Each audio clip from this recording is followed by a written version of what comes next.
record button here and say, I introduce to you, or I introduce to my readers, Red Kennicott from Kennicott Brothers. Good morning, sir. Good morning, Willie. Indeed a pleasure. Thank you for giving me the time to be here with us today and for giving me a little insight into what's going on. I was looking at your website this morning and I was saying, you know, I know Kennicott's a really old company, but 1881, so that's 140 years if my arithmetic's correct. Correct. Wow. So the beginning was, let me guess, was Harrison the beginning? Was Amasa, my great grandfather and his Great. brother. Okay. He was so there was Kennicott Brothers, which the name still persists. So there was how many brothers? Two that started in the flower business. There were some other brothers too. In Chicago. In Chicago. In fact, their father, Dr. John Kennicott, we really trace our history back to then when he took a land grant in 1836 and started selling fruits and flowers from his farm near the Grove in Glenview. Huh. So did Kennicott Brothers start as a wholesaler or as a grower, or both? As a grower, and it became a wholesaler in 1881. Okay. And but you are still growing a little bit here. You have Kennicotts, I think, right?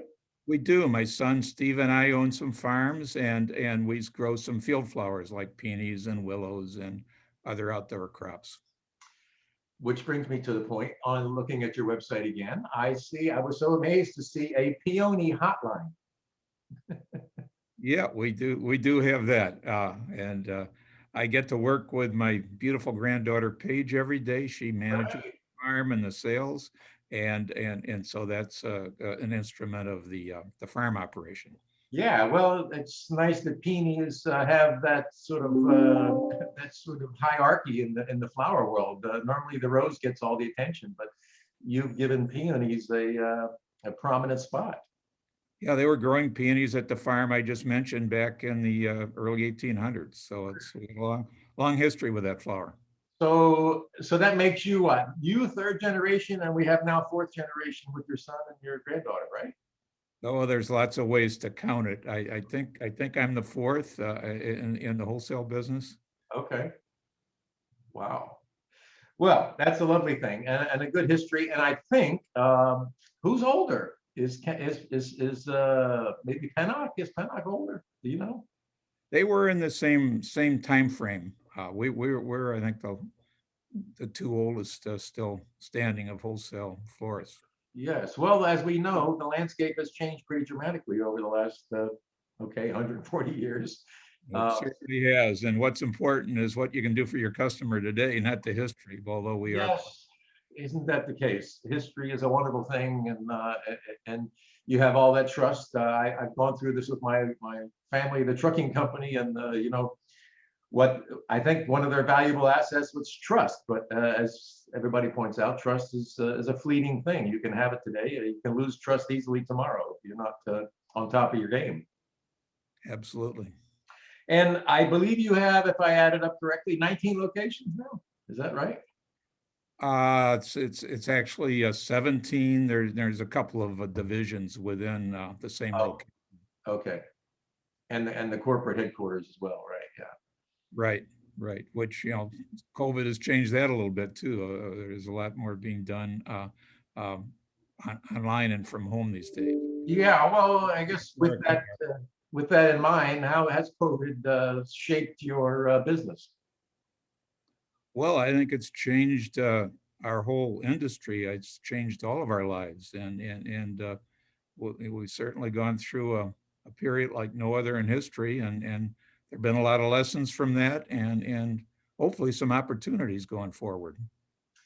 If you've been, hopefully you're following what I write, and what I've been writing was the market has sort of exploded here between the demand for flowers at a time when production is a bit compromised by COVID and logistics and everything else. It's been quite a challenging time.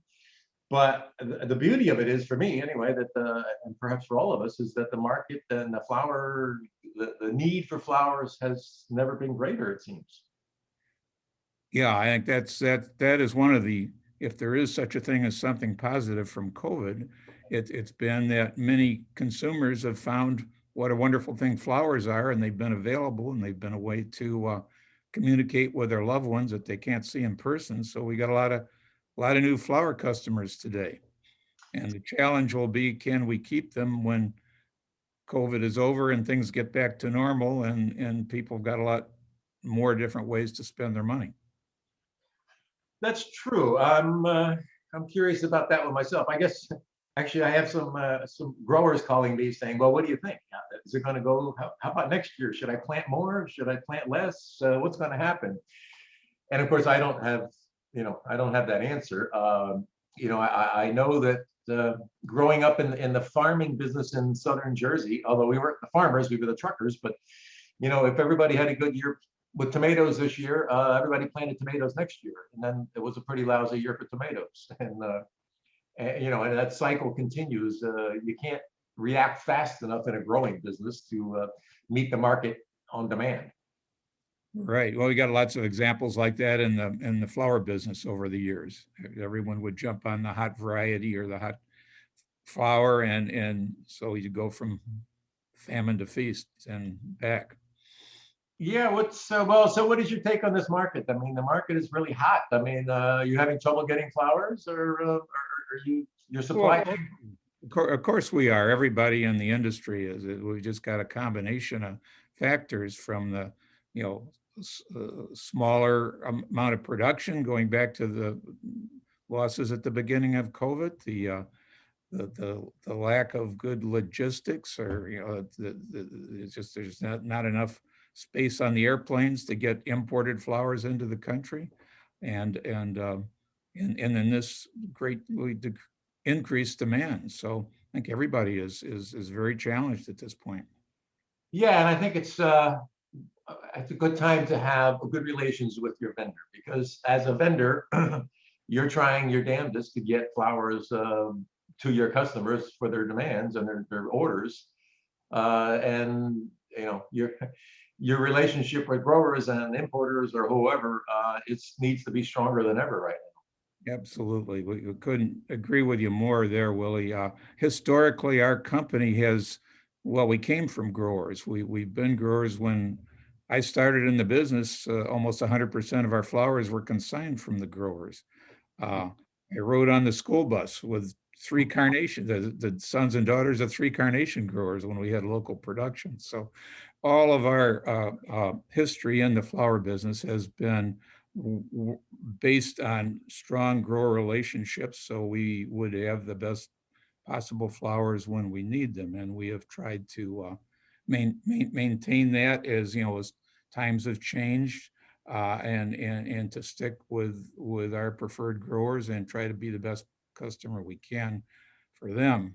Now we got a phenomena going on now with the shortage of flowers, and there's a lot of people out uh, on the spot market paying premium prices and cash to growers who are willing to take that. So it's a very challenging time for everybody, from retailer to grower in the flower business today. Yeah, I think one of the people seem to like what I write to the extent that I'm neutral. I'm not buying or selling flowers. So people, particularly because retailers are asking me, what's going on? How is this a real thing? I've never had it like this before.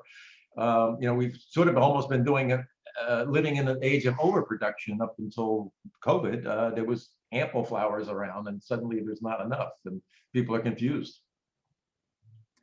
Well, one good thing about it is that there are flowers around. When we get specific, and certain commodities and all are extremely scarce. But I just walked through our cooler a few minutes ago in the Chicago, and it's loaded with good quality flowers and a lot of variety. And at this location, we have a lot of our customers walk in and select their flowers, and they got a great selection to choose from.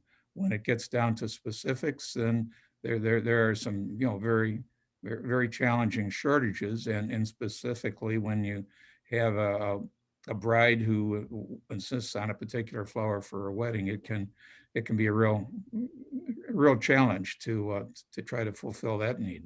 Yeah, they don't want to hear about that word substitution. That's right. Yeah, they can look at Pinterest and everything else in the social media and Yeah. see hundreds of varieties of roses, and they pick one and they want a lot of them for their wedding day. Yeah, and that sort of brings me to the point of, okay, as a local grower with your son there, uh, are you finding more people wanting to be more domestic, if you will? Is there, you think we're going to see a bit of a trend for people trying to grow flowers here again? Well, I think we've heard that. Certainly, there's strong interest in people who want to buy local or buy American or buy environmentally friendly flowers, and so I think that that is something that's here now. Hmm, interesting. Yeah, I was living in, as I we just moved here to Orlando, and I was living in out west in Claremont, and there was a guy putting up big greenhouses for roses, and I'm like, wow, this is pretty interesting that this somebody would make an investment here in Central Florida to grow roses. I don't know.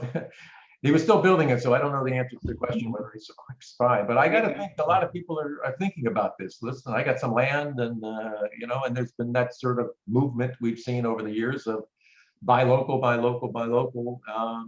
I like the concept, by the way. I mean, and as I've always said, if you can buy local flowers, you should. Why not? It makes total sense. You can't get them any fresher than that. Well, that sure makes a lot of sense, but when you get into the economics and especially building a greenhouse to grow roses in Florida sounds like A bad there's idea. a few challenges there. Yeah, it sounds like a bad idea. I'm hoping that the guy, I never did find out. Maybe he was doing for potted roses or something, because I can't imagine I competing. think that's more likely.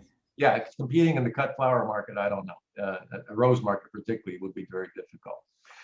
Well, so here we are in a very good market. Uh, Things are happening. There's a lot of consolidation going on. One of the things we didn't talk about, which has really been on my mind, is all these bouquet makers buying up all the production they can buy. Group buying farms up. I can't keep up with the emails that I get from people saying, Elite bought this one and bought that one and bought this one.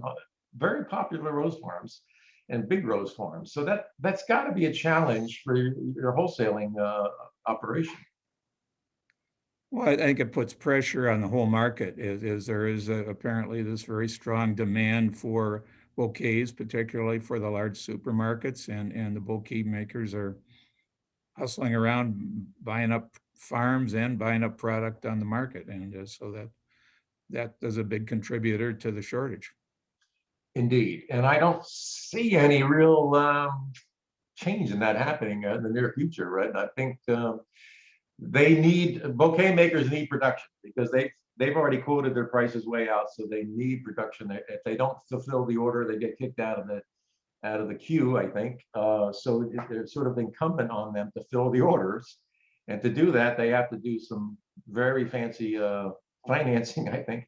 And I don't know how you buy up all these farms. Again, they're not, from what I'm hearing, they're not farms that are in trouble. There's farms that are, viable farms that they can walk into, buy it, and have production right away.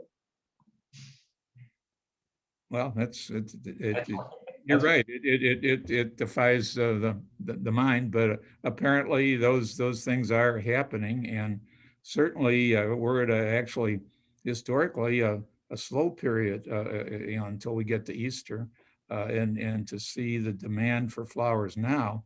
Uh, it's easy to project when we get to Mother's Day, the biggest week of all. It's going to be it's going to be it's not going to get boring, that's for sure. not going to be boring.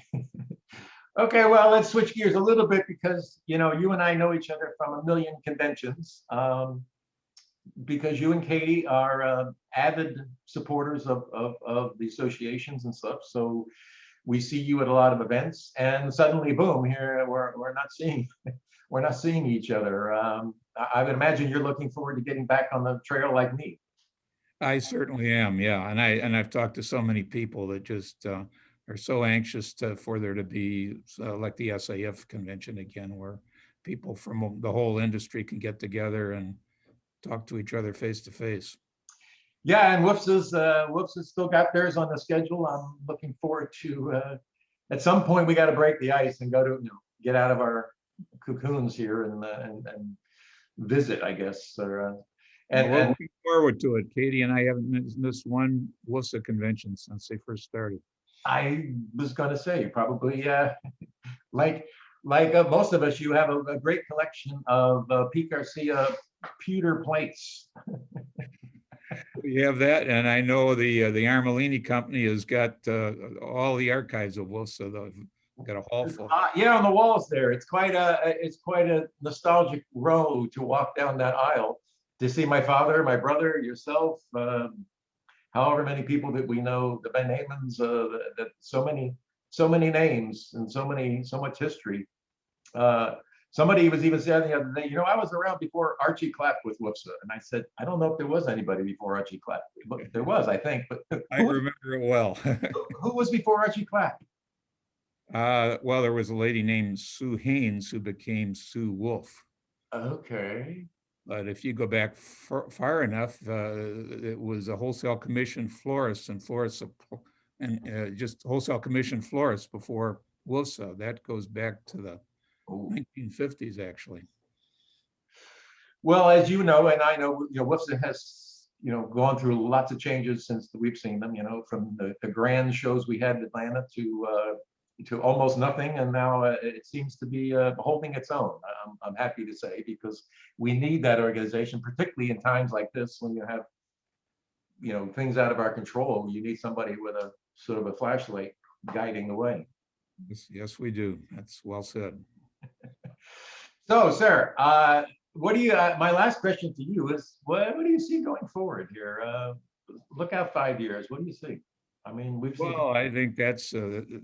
I wish I knew the answer. What I do know, and I think we all know, the world is changing so fast, and with all the new technology and 5G and artificial intelligence and all the world and certainly the flower business in a few years is going to be something that's probably impossible for us to conceive right now. But we know it's going to be different, and we know there's going to be lots of changes, and it behooves us all to keep in touch with that and try to keep up with those changes.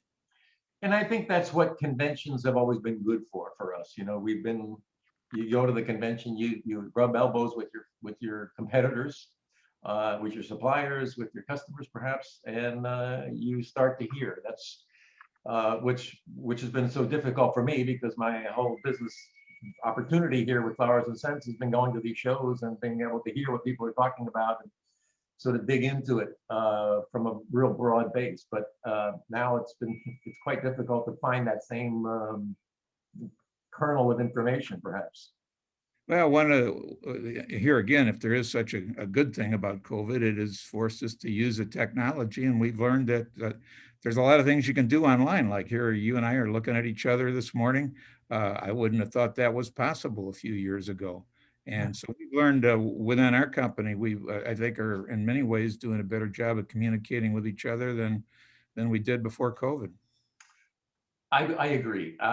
While this is a little impersonal, it's very personal, because again, I didn't have to travel to see you. You didn't have to travel to see me. We were able to have this intelligent conversation without ever leaving the comforts of our home. And it's quite effective, because it's allowed me to share your thoughts and my thoughts with my readership, which I think is the best we can do under the circumstances. And so that's where we are. So I'm looking forward to the next 5 years and seeing people in public. And I thank you for your time today. It's quite wonderful. And before I forget, thank you for going to see my mother. Because your mother is a special person.